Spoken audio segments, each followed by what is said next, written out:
सासू माँ बदल गई।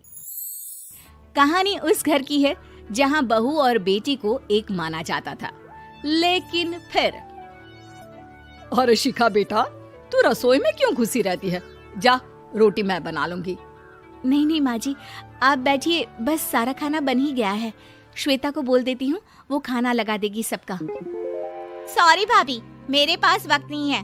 माँ, मुझे पैसे देना, पार्लर जाना है। हाँ हाँ चली जाना, भाभी को भी ले जाना। वो भी जाने को बोल रही थी पार्लर, पर पहले ना मदद कर दे उसके खाना लगाने में। देख माँ, वो बहू है, उसे बहू रहने देना, इतना सर पर मत चढ़ा भाभी को। श्वेता, ज्यादा मत बोला कर। बहू और बेटी में कोई फर्क नहीं होता है। जा जाकर काम कर। ननद को माँ का भाभी से इस तरह प्यार करना बिल्कुल अच्छा नहीं लगता।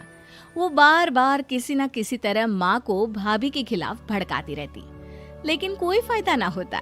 एक रोज, अरे बेटे किशन, जा बहू को कहीं घुमा कर ला। सारा दिन घर में काम करती रहती है। हाँ हाँ माँ, हम लोग जा रहे हैं ना गोवा। अच्छा जी, भाभी ने तो हमें बताया भी नहीं। वैसे तो सारी पंचायत करती है, ये गोवा वाली बात क्यों छुपा गई हमसे? अरे क्योंकि उसे खुद नहीं पता था बहन। मुझे टिकट सस्ती मिल रही थी तो मैंने बुक कर दिया। हाँ शिखा, पैकिंग कर ले, संडे हम जा रहे हैं गोवा। दोपहर में शिखा पैकिंग कर रही थी कि सास आ जाती है। ये क्या बहू, साड़ियाँ? अरे गोवा जा रही है घूमने या फिर शादी में मायके हैं? माँ जी, ऐसा कुछ है ही नहीं, समझ में नहीं आ रहा क्या रखूं कपड़े में। अरे तेरी और श्वेता की साइज तो एक ही है। उसके कुछ मॉडर्न कपड़े ले ले, आकर लौटा देना। हाँ माँ जी, ये ठीक रहेगा। शिखा श्वेता के पास जाती है और उससे कपड़े मांगती है।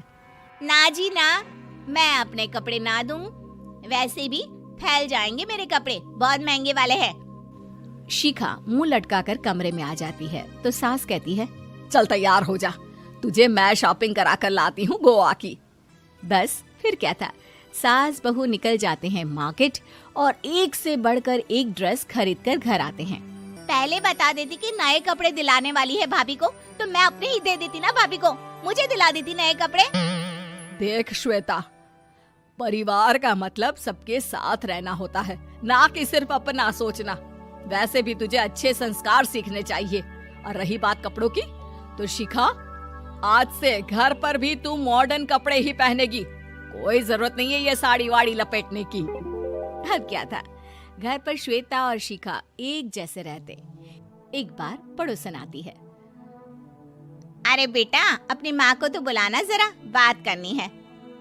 शिखा सास को बताती है और रसोई में चली जाती है। ये आपकी बेटी बहुत बड़ी हो गई है, इसके लिए एक रिश्ता है, कहो तो बता दूं। ये बेटी नहीं बहू है, घर में सब एक जैसा ही रहता है। वैसे मेरी बेटी भी बड़ी हो गई है, कोई रिश्ता हो तो जरूर बताना। पड़ोसन रिश्ता लेकर उन लोगों के घर आती है। तब श्वेता की होने वाली सास कहती है, तो ये घर है, कितने मंजिल का है? और ये बहू ने आपकी क्या पहन रखा है, जीन्स टॉप? अरे भाई, साड़ी वाड़ी नहीं है क्या इसके पास? देखिए, सर्दी है तो साड़ी में बहू कैसे मैनेज करती, वैसे पहनती है साड़ी भी। देखिए, हम लोग ठहरे पैसे वाले लोग, कोई कमी नहीं है हम लोगों के पास पैसों की, बहुत पैसे हैं, जमीन, नौकर चाकर, कार, सब कुछ है, लेकिन घर में संस्कारी बहू चाहिए। समझ रही है ना आप? सास कुछ कहती कि श्वेता बोल पड़ती है, हाय रे, नौकर चाकर से लेकर जमीन, कार, पैसा, हाँ हाँ, मुझे रिश्ता मंजूर है मुझे। अरे रुक जा श्वेता, मैं बात कर रही हूँ ना। देखिए, हम लोगों के घर इतनी आजादी नहीं मिलेगी। अरे हाँ कर देना माँ, हाँ कर दे जल्दी से। सास क्या करती, बेटी की शादी ऐसे घर में कर देती है जहाँ ना उनके विचार मिलते हैं और ना ही आचार।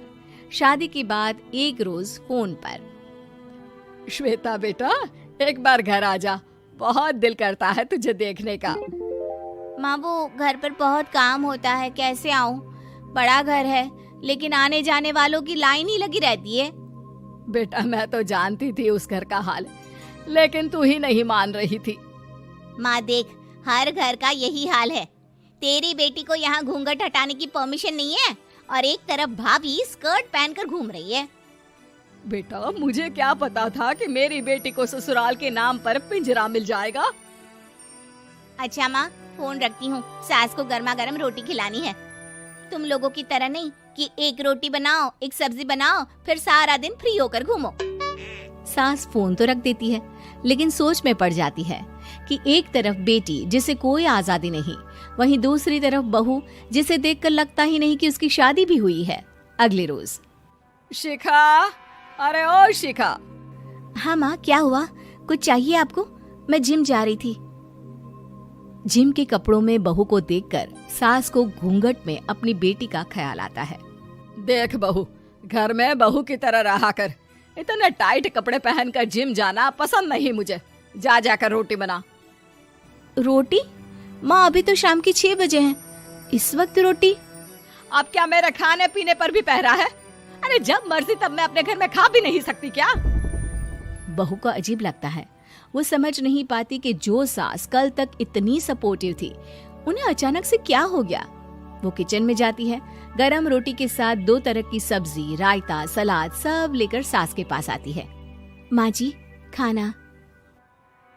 इतना सारा खाना? राक्षस समझा है क्या मुझे? रोटी मांगी थी मैंने गर्मा गर्म बस। पर माँ जी, रोटी खाती किससे आप? सब्जी तो बनानी थी ना। अरे भूख मर गई मेरी तेरी बहस से। जा जाकर काम कर, अंदर पूरी रसोई साफ कर। बहू अंदर चली जाती है। थोड़ी देर में श्वेता घर आती है। अरे शिखा, जल्दी से चाय ला, पकवान बना, मेरी बेटी आई है। अरे नहीं नहीं माँ, ड्राइवर बाहर खड़ा है। मैं तो घर का कोई सामान खरीदने के बहाने यहाँ आ गई हूँ, मुझे जाना होगा। अरे बेटा, पर कितने दिनों बाद देख रही हूँ तुझे, रहने आ जाना 2-4 दिन के लिए। आ जाऊंगी माँ, जब मेरी सास मरेगी तब। मैं तो रोज मन्नत मानती हूँ कि मेरी सास मर जाए तो अच्छा है। अच्छा चल, जा रही हूँ माँ। हे भगवान, कैसे कैसे दिन देखने पड़ रहे हैं मेरी बेटी को। सास अंदर जाती है, जहाँ श्वेता की जिम वाली सहेली का फोन आया होता है। क्या बात है, आज जिम नहीं आई? अरे पता नहीं यार, आज माँ को क्या हो गया अचानक। पर खैर कोई नहीं, लगता नहीं कि मैं अब जिम आ पाऊंगी। शिखा स्पीकर पर बात कर रही थी, जिसे सास सुन रही थी। यार ये सास ना होती ही ऐसी है। मैं तो कहती हूँ बुढ़िया जल्दी मरे और तू आराम से जिए। शिखा को सहेली की बात पर गुस्सा आ जाता है। माँ के मरने की कौन सा बच्चा दुआ मांगता है मोहिनी? आगे से ऐसी बात मेरे सामने मत करना। हमारे घर की शोभा ही माँ है। क्या हुआ जो थोड़ी शक्ति दिखा रही है? उसमें भी कोई ना कोई उनकी भलाई ही होगी। मैं तो कहती हूँ भगवान मेरे जैसी सास सबको दे, जो सिर्फ माँ की तरह है। सास वाली तो कोई बात ही नहीं है उनमें। सास ये बात सुन रही थी। उनकी आंख में आंसू आ जाते हैं कि क्यों वो बेटी की किस्मत में बहू को भी भागीदार बना रही थी। शिखा, अरे ओ शिखा, क्या हो गया? जिम नहीं जाना क्या?